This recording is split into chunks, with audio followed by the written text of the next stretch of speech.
রোজ রোজ সেই একঘেয়েমি তরকারি বাইরে আসছে একটা ভিন্ন রকমের পটলের রেসিপি, না ঝাঁঝালো না ঝাল, বরং দই দিয়ে মাখো মাখো নরম একটা মজাদার পরিবেশন।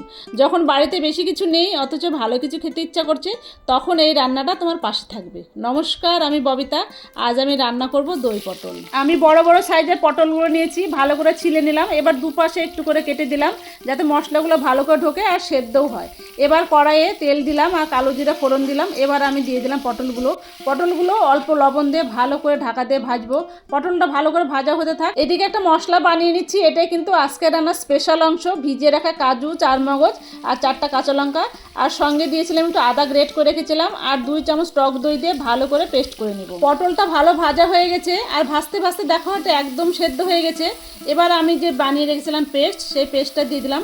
এবার এটাকে ভালো করে নেড়ে চেড়ে নিব, আর একটু বাটি ধোয়া জল দিয়ে দেবো। আজকে বেশি জল দেওয়ার দরকার নেই, কারণ আজকে রান্নাটা একদম মাখো মাখো করবো, তাই শুধু বাটি ধোয়া জল দিলেই হবে। এরপরে কাশ্মীরি রেড চিলি পাউডার আর সামান্য চিনি।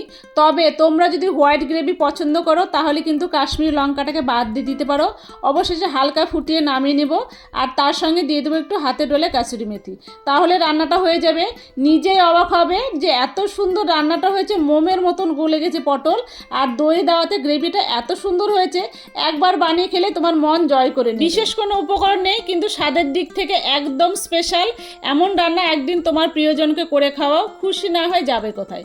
গরম গরম ভাতে 2টো পটল আর এইরকম গ্রেভি, আর কিচ্ছু চাই না। তাহলে আর দেরি নেই, বাজারে তো এখন এত পটল, তাহলে আজকেই বানিয়ে ফেলো এইরকম স্পেশাল দই পটল। তোমরা যদি ভিডিওটা পছন্দ করে থাকো তাহলে একটা কমেন্ট করে জানিও কেমন লাগলো, আর তোমার রান্নাঘরে কেমন হলো। ফেসবুক থেকে দেখে থাকলে আমার পেজটাকে ফলো করতে ভুলবে না, আর যারা ইউটিউব থেকে দেখছো তারা আমার চ্যানেলটাকে সাবস্ক্রাইব করে পাশে থাকা বেল আইকনটি বাজিয়ে দিও, যাতে পরের রেসিপি মিস না হয়ে যায়।